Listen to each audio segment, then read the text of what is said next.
The rough-hewn plank of the door pressed a cold, hard line into Annalise's back, a final, unyielding punctuation to her husband's decree. Brant's face, a mask of cold possession, was framed in the doorway of the house she had kept for 5 years. He held the door open just enough for her to be cast out, but not enough for her to see inside one last time. Not that she wanted to. The home had long ago become a cage, its quiet corners filled with unspoken threats and the weight of his disapproval.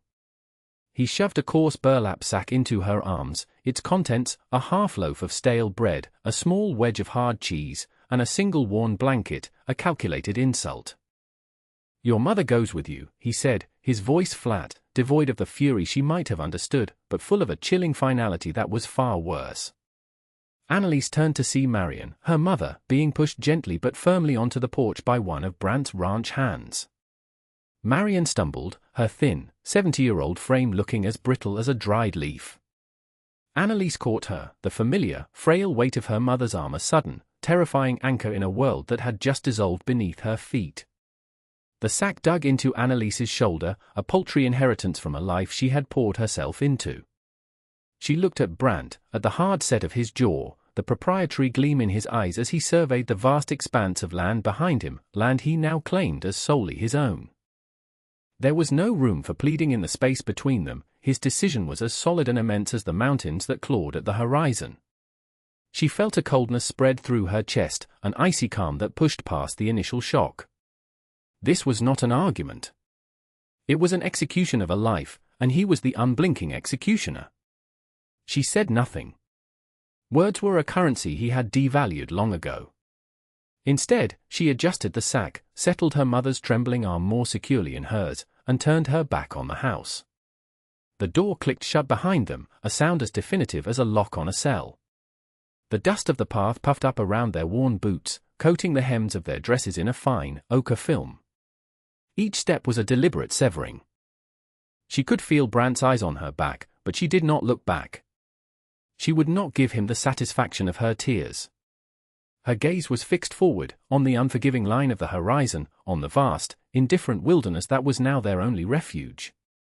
The fear was a living thing inside her, a cold serpent coiling in her gut, but something else was there too, a tiny, hard kernel of resolve. He had taken everything, but he could not take the strength in her hands or the beat of her own heart. He had cast them out, but he had also, unknowingly, set her free. The sun beat down with a merciless intensity, bleaching the color from the sky and baking the cracked earth beneath their feet. Marion's breath came in shallow, ragged gasps, each one a small, sharp pain in Annalise's own chest. The wilderness that had been a distant, beautiful backdrop to her constrained life was now an immediate and overwhelming presence. Every rustle in the tall, dry grass was a potential threat, every shadow a place for predators to lurk. Annalise's focus narrowed to the next step, and the one after that. She scanned the terrain, her mind a frantic ledger of needs: water, shelter, safety. The river. She remembered the ribbon of blue-green she could see from the attic window of the ranch house, a place she used to retreat to when Brant's silences grew too loud. It was to the west. She guided her mother, her own body a shield against the harshness of the land, her words a low, steady murmur meant more for herself than for Marion. Just a little further. There will be water. The landscape was a cruel paradox of beauty and danger. Jagged peaks tore at the sky, their slopes dotted with hardy pines that clung to life with a tenacity Annalise envied. Wildflowers, vibrant and defiant, bloomed in the shelter of sun-scorched boulders. It was a land that did not care for them, that would swallow them without a trace if she let it. The fear was a constant companion, but the act of moving, of putting one foot in front of the other, kept it at bay. It was when they stopped to rest in the thin shade of a juniper tree that the terror threatened to overwhelm her. Marion's face was pale, her lips tinged with blue. She leaned against the rough bark, her eyes closed, her chest barely moving. For a moment, Annalise felt a paralysis of despair so profound it stole her breath. What had she done? What could she possibly do? But then Marion's eyes fluttered open, and she gave Annalise's hand a weak, papery squeeze. "You are strong, my girl," she whispered, her voice a dry rasp. The words, so simple, so certain, were like a splash of cold water. They cut through the panic and reignited the small, hard flame of her will. She would not fail. She could not. They reached the river by late afternoon, the sound of its rushing water a balm to their frayed nerves. They drank deeply, the cold, clear liquid a shock to their systems. That night, they huddled together under a thicket of pines, the single blanket wrapped around them both. The world came alive with the sounds of the dark, the hoot of an owl, the distant cry of a coyote, the incessant chirping of crickets. Every snap of a twig made Annalise's heart leap into her throat. She held her mother close, feeling the fragile rhythm of her breathing, and stared into the impenetrable blackness, her mind racing. They had survived the first day. But survival was a relentless, daily battle, and the war had only just begun. They followed the river for 2 days, its constant murmur a companion to Annalise's thoughts. The bread and cheese were gone, and a gnawing hunger had settled deep in their bellies. Marion was weakening, her steps becoming smaller, more shuffling. Annalise knew they could not wander forever. They needed a place to stop, a place to make a stand. On the third morning, she saw it.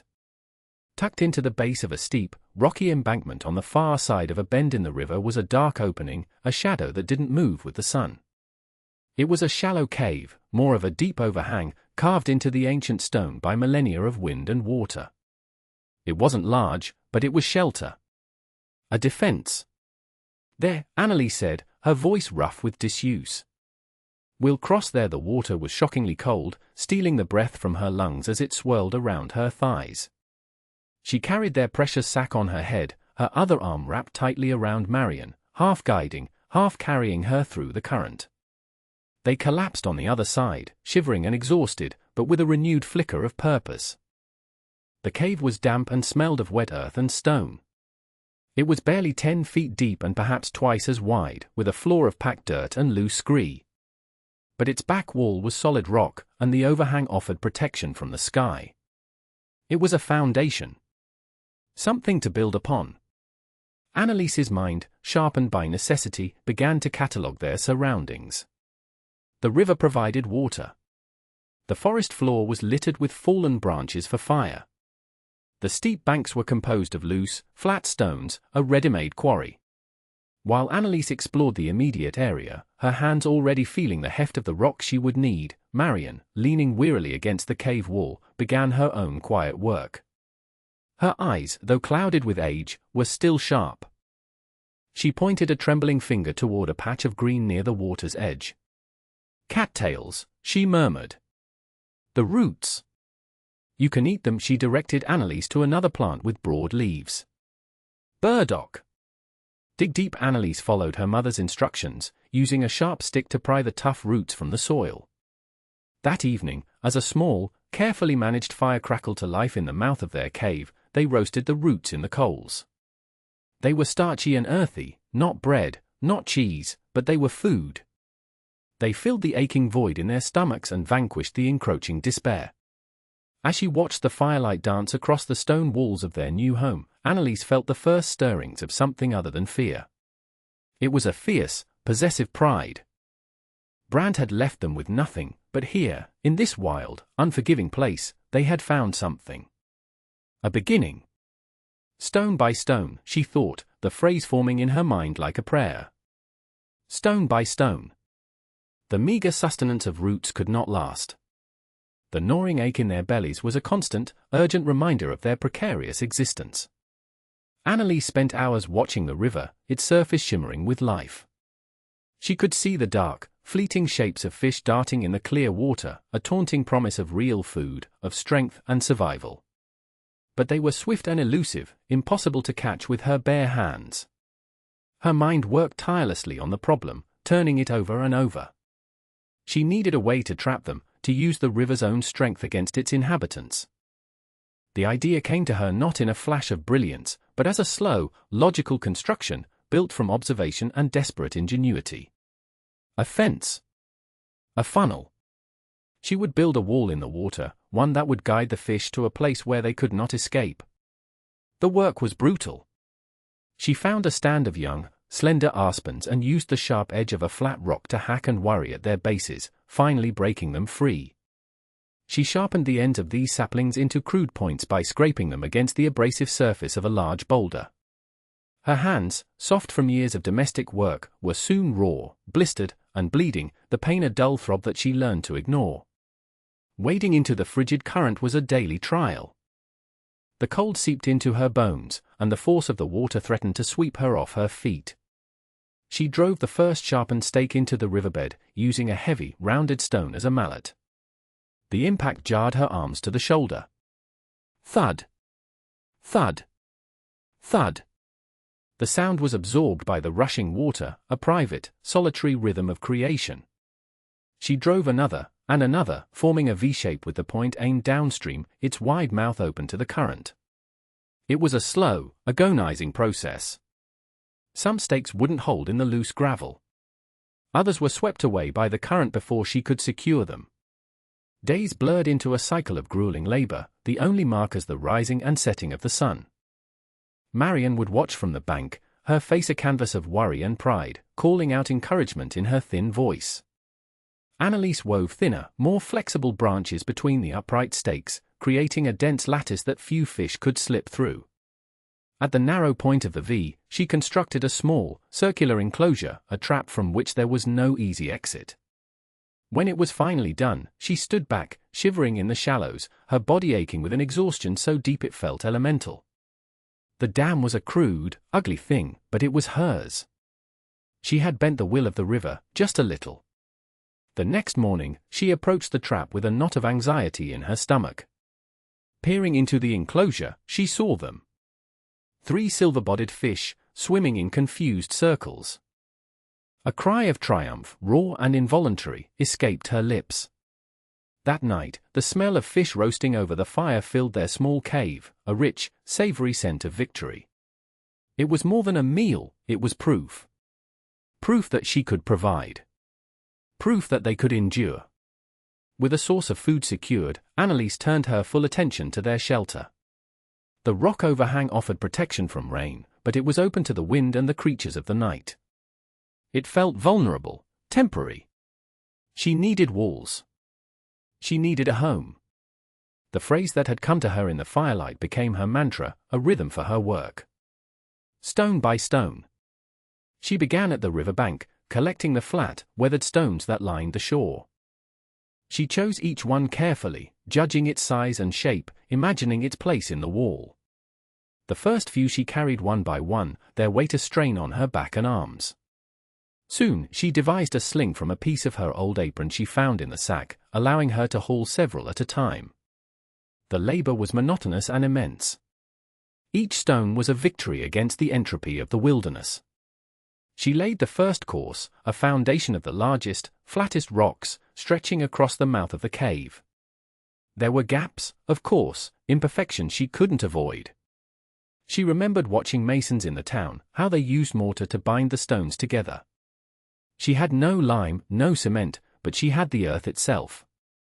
She dug clay from the river bank, its texture cool and slick in her hands. She mixed it with water and dry grasses, creating a thick, sticky paste. It was a primitive mortar, but it would have to do. She packed the mud into the gaps between the stones, her fingers pressing and smoothing it, sealing their wall against the wind. Marian, unable to lift the heavy rocks, found her own purpose. She gathered moss from the forest floor, great handfuls of it, which Annalise used to help chink the smaller holes. Marian also took charge of the fire, keeping it fed with a small, steady supply of dry wood, a constant beacon of warmth and light. Her presence was a quiet source of strength for Annalise.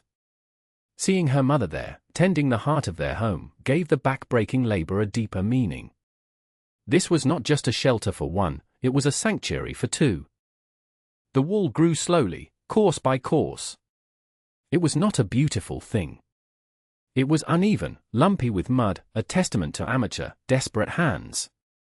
But as it rose, so did their sense of security. It reached her waist, then her chest. She left a narrow opening for a doorway and a smaller gap higher up to let the smoke from the fire escape. Standing inside, with the rough stone wall separating them from the vast emptiness of the wild, Annalise felt a profound shift.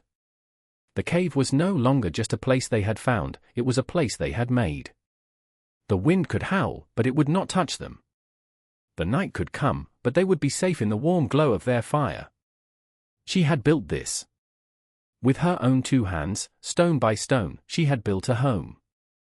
One afternoon, while searching for suitable stones further down the embankment than she usually ventured, her fingers brushed against something hard and metallic wedged deep within a fissure between 2 large boulders. Curiosity piqued, she worked her fingers into the crack, her knuckles scraping against the rough stone, and pulled. With a grating sound of metal on rock, a small tin box came free, falling into the soft loam at her feet. It was heavily rusted, the lid fused shut by years of moisture and neglect. It was surprisingly heavy. She carried it back to the cave, her heart thumping with a strange premonition. Using a flat rock as a tool, she pried and hammered at the lid until, with a final groan of protest, it gave way. Inside, nestled on a bed of what had once been cloth but was now just a tangle of brown fibers, lay a small, leather-bound ledger and a sheaf of folded papers, yellowed and brittle with age. A musty smell, of damp earth and forgotten time, rose from the contents. She carefully lifted the papers and unfolded them. The ink was faded, the script elegant but difficult to read in the dim light of the cave.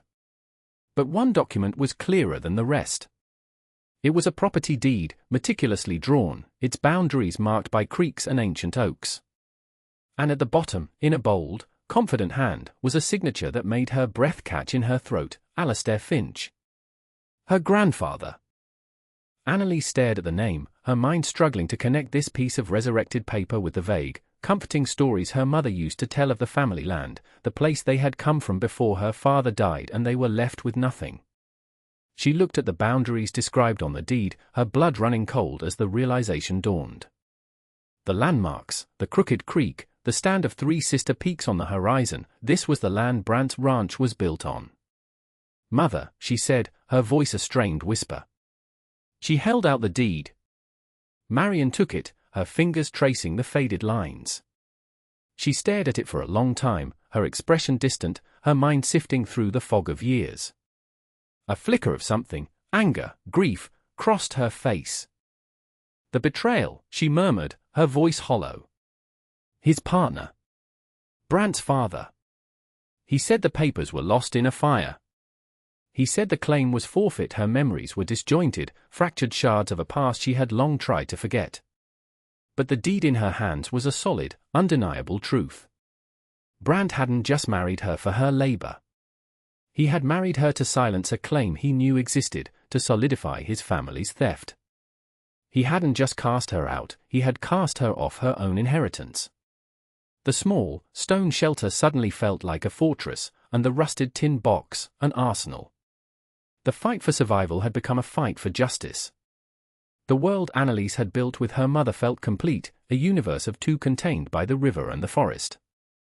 But the discovery of the deed had fractured that illusion. They were not alone.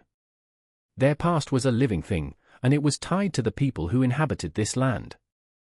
A few weeks later, Annalise saw the first sign of another human presence, a thin, almost invisible plume of smoke rising from the tree several miles upriver. The sight sent a jolt of fear through her. Was it one of Brant's men? Had he sent someone to track them? For days she watched the smoke, her caution warring with a desperate need for information. Finally, deciding that ignorance was the greater danger, she set out at dawn, moving silently through the trees, her senses on high alert. She found the camp in a small clearing. A crude lean-to, a fire pit, and stacks of drying pelts. A man sat by the fire, his back to her, patiently sharpening a skinning knife. He was old, his frame wiry and stooped, his hair a wild, grey mane. He moved with a slow, deliberate economy, a man who had long ago shed any unnecessary motion. This was no ranch hand. He was a man of the mountains, as much a part of the landscape as the ancient pines around him. Annalise watched him for a long time before she made her presence known by snapping a twig under her boot. The man was on his feet in an instant, the knife held low and steady, his eyes, pale and sharp as a hawk's, pinning her in place. He did not speak. "I mean no harm," Annalise said, her voice steady despite her racing heart. "I live downriver. I saw your smoke." The man, Olin, as she would come to learn his name, was remained silent, studying her, his gaze missing nothing. She told him her name. Annalise Finch. At the sound of her surname, a flicker of recognition crossed his face. His posture relaxed almost imperceptibly. He gestured with his knife toward a log on the other side of the fire. Over the next hour, in halting sentences, with long pauses filled only by the crackle of the flames, she told him her story. When she finally produced the deed from inside her dress, he took it, his gnarled fingers surprisingly gentle on the fragile paper. He stared at her grandfather's signature for a long time. "Alistair," he said, his voice a low rasp, like stones grinding together. He was a good man. An honest man. Olin told her what he knew. He had been a young man then, trapping in these hills. He remembered Brant's father, a man with a glib tongue and greedy eyes. He remembered the talk of a fire, the convenient disappearance of the deed, and how quickly the new ranch house had been built on Alistair's claim. He stole it, Olin said, the word simple and damning. Stole it clean. He offered no solutions, no grand plans for justice. He was a witness, a keeper of the land's memory. But as she prepared to leave, he pressed something into her hand. It was a small, well-honed hand axe, its wooden handle worn smooth with use. "A woman needs to chop her own wood," he said gruffly. It was more than a tool. It was an acknowledgement. A validation. She was not a trespasser here. She belonged. The hand axe changed everything. It made the daily task of gathering firewood faster, more efficient. It allowed her to fell larger branches, to split logs that would burn longer and hotter through the increasingly chilly nights. It was a tool of self-sufficiency, a gift that solidified her place in this wilderness. But Olin's confirmation of the theft had also cast a long shadow. The quiet life she had forged felt fragile, threatened by a past she could no longer ignore. The threat materialized on a crisp autumn afternoon. Annalise was reinforcing the mud mortar on their wall when she heard the sound of a horse downstream. She moved instantly, her body reacting before her mind had time for fear. She doused the fire, plunging the cave into semi-darkness, and hurried her mother to the deepest part of the shelter, pressing a finger to her lips for silence. She peered through a small chink in the stone wall, her heart hammering against her ribs. A lone rider emerged from the trees. It was Finn, Brant's younger cousin, a quiet, watchful young man who worked on the ranch. He sat on his horse, his eyes scanning the river bank. Annalise held her breath, praying he wouldn't see the subtle signs of their existence, the fish trap, the stacked firewood, the faint column of smoke still clinging to the air. But he did. His gaze settled on the crude dam in the river, then lifted to the rock face, to the unnatural line of her wall. He dismounted slowly and approached the cave, his steps hesitant. Annalise gripped the handle of the hand axe, its weight a cold, solid presence in her hand. He stopped 20 feet from the entrance. "I know you're in there," he called out, his voice quiet, uncertain. "I'm not here to cause trouble." Annalise remained silent, hidden in the shadows. She could see the conflict on his face. He was not like Brant. There was a softness in his eyes, a decency that seemed out of place in her husband's world. "He's been asking questions," Finn continued, his voice dropping lower. "About your family. About old claims. He's looking for something. Papers." He looked directly at the wall, as if he could see her through the stone. "He thinks you might have them. Be careful." "He won't let it go." Finn lingered for a moment more, his gaze taking in the evidence of their hard-won survival. Then, he unslung a small canvas sack from his saddle, placed it on the ground, and turned without another word.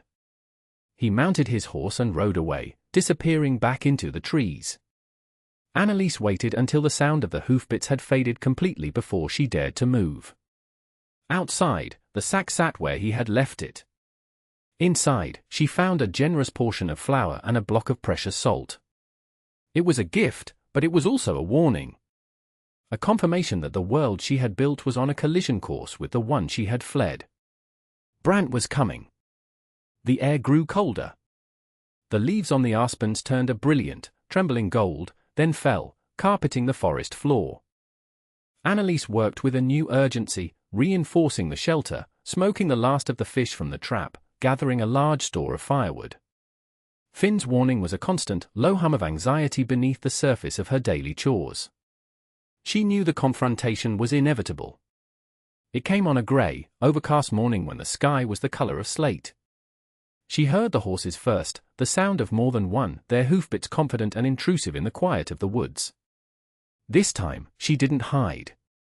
She sent Marion to the back of the cave with the precious deed tucked safely away, and then she stood in the narrow entrance of her stone home, the hand axe held loosely at her side. Brant rode into the clearing, flanked by 2 of his men. He looked different here, out of place against the wild backdrop. His polished boots were sullied with mud, his fine coat snagged by branches. He looked smaller, somehow, than he had in the doorway of his grand house. His eyes, however, were just as cold, just as possessive. They swept over the scene, the sturdy stone wall, the neatly stacked wood, the remnants of the fish trap, and a flicker of disbelief, of fury, crossed his face. This was not the desperate, broken woman he had cast out. So, the little mouse found a hole to hide in, he sneered, dismounting. "Give me the papers, Anneliese." She did not answer. She simply stood her ground, her body a barricade. Her silence seemed to infuriate him more than any defiance. "Did you think you could steal from me?" he snarled, taking a step forward. "That land is mine, it was never yours to claim," Anneliese said, her voice low and clear, carrying easily in the still air. "It belonged to my grandfather." Brant laughed, a short, ugly sound. "A dead man's fantasies. Now, give me the box." He gestured to one of his men. "Tear this pile of rocks down." As the man moved forward, a voice, thin but imbued with an unshakable authority, came from the darkness of the cave.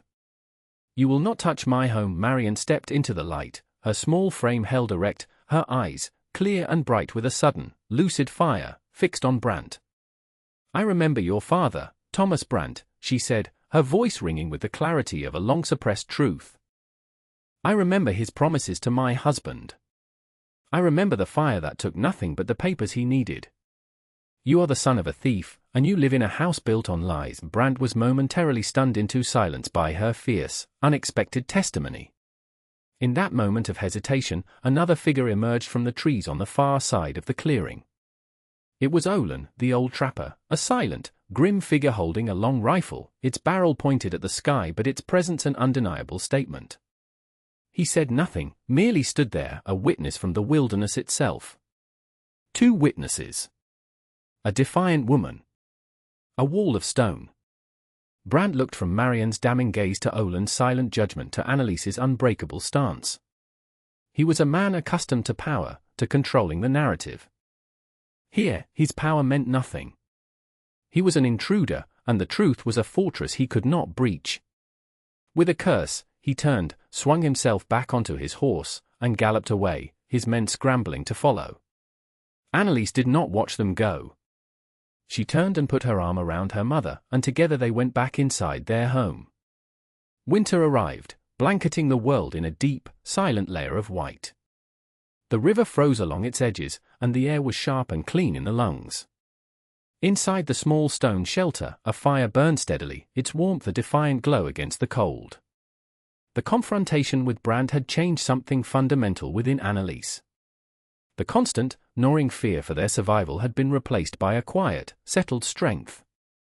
They were no longer just surviving, they were enduring, thriving.